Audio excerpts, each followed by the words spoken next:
Okay, hello everyone. And from last supervision, we have a question about what is a good coloring for neurographic pictures. So today I will do the short video for you to explain from my experience what does mean is good coloring. Okay, so I will switch the camera. Okay, here's the drawing. I have a drawing, not colored. Okay. So first of all, I want to tell you the coloring, when we color our picture, yeah, neurographic picture, first, when we color, we follow the lines. Our drawing follow the lines. We cannot like color half of this and left it like this. If you do something like this, you have to put color, also make it this way. Okay, so maybe this way will be okay, but if you color some color in half, it's not pretty much right. I will explain you why. Because color represents feeling, the lines represent thoughts, and they have to go together. You know, it's like in affirmations.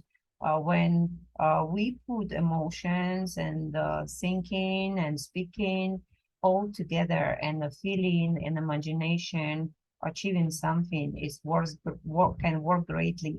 So the thing's the same. We have to do this. Sometimes when you want to blend two colors together, it means in one situation you want to put two colors together. Actually, I not I don't really like do this way. Why? Because as simple the feeling, as easy to control it and use it.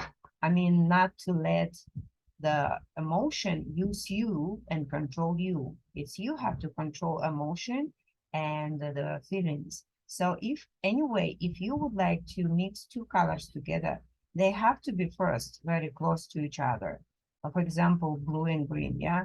And you have to, you can like start from light pricing, and then closer to the side you would like to emphasize, you press harder and harder and harder, so it become more bluish, close to the, but you cannot see the straight line. For example, sometime you can see like this. I will show you. Okay, so this is green color, and person just take and put here blue. We cannot do this. If you do that, it's best way. The line of blue should be neurographic. It's like inside, like this. So it's the best way to do this way. And the colors have to be smooth. Sometimes you can see when, okay, maybe you can see one color, yeah. And after this, maybe a person can take and do like this.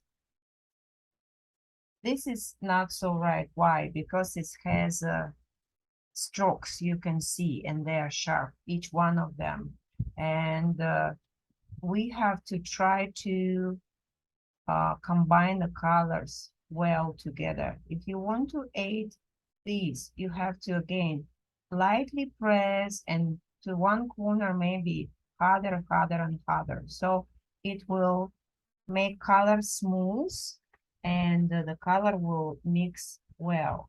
And if you're not sure you can do it, so I suggest you to color one color. Plus, sometime when you working with the colors, you press lightly first. Color your picture lightly, like this. And after this, you can increase pressing, or color a few times, like few times, and it will make the color deeper, like this. So, but you don't have a line here, which one show the range, you know. And if you want to still have some color and some white space, and so you just can draw one more line which follow the black line. It's a little color, but still pretty light, like this. So, and like sometimes I say we can color things like a flow, yeah, like a flow. So it means you just simply take your pencil and you may color it like a flow. It may be simple, you know, but because if it's represent the feeling, the color represent the feeling. If you color it simple, so it means you're feeling very understandable, you know, very simple in a way. And they talk to each other and goes in balance in the picture. So it's like smooth coloring, yeah, and you can increase some colors close to something, and it can give deepness to your picture. For example, you want to increase here the feeling of the purple color is really good to do this. You want to shadow it? Okay, look, if you want to shadow the heart, sometime I saw when you have to start lightly from up to down, you know, I mean from outside to inside. The darkest part must be inside. The lightest part is outside. It's like yin yang, you know, yin is outside. No, yang is outside, yin is inside. So when we go down, and you just press and you draw a few times. So it has no line, but you can see the shadow. So it's just, I color many times one place, and it become darker. And purple is always good for this kind of reason, or dark blue color, because they can give shadow very well. Not black. I don't really like to use black. It's too heavy. But purple very close to black and dark blue. So just like this, it will become shadow, but we have to try not to make.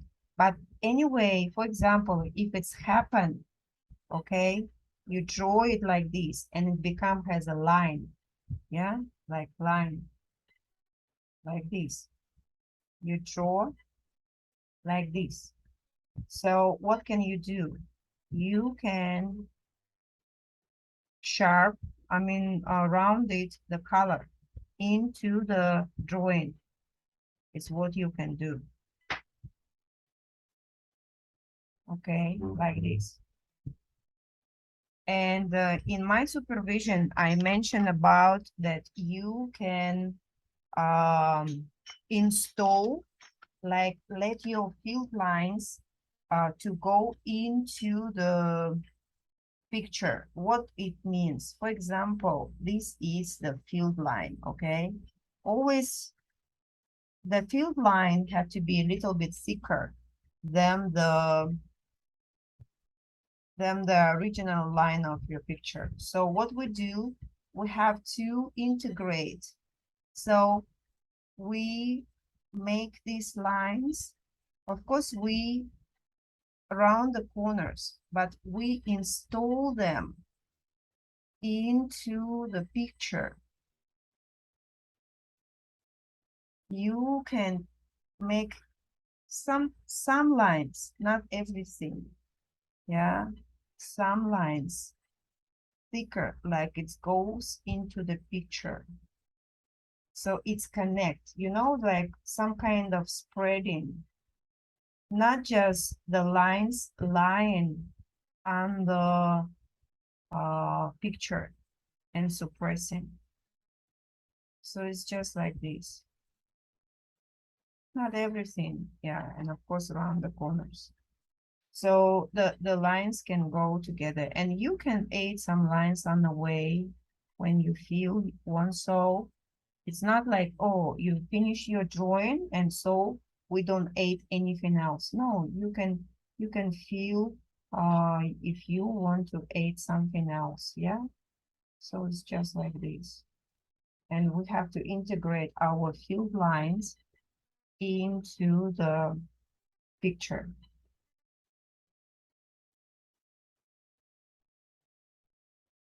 Yeah, okay.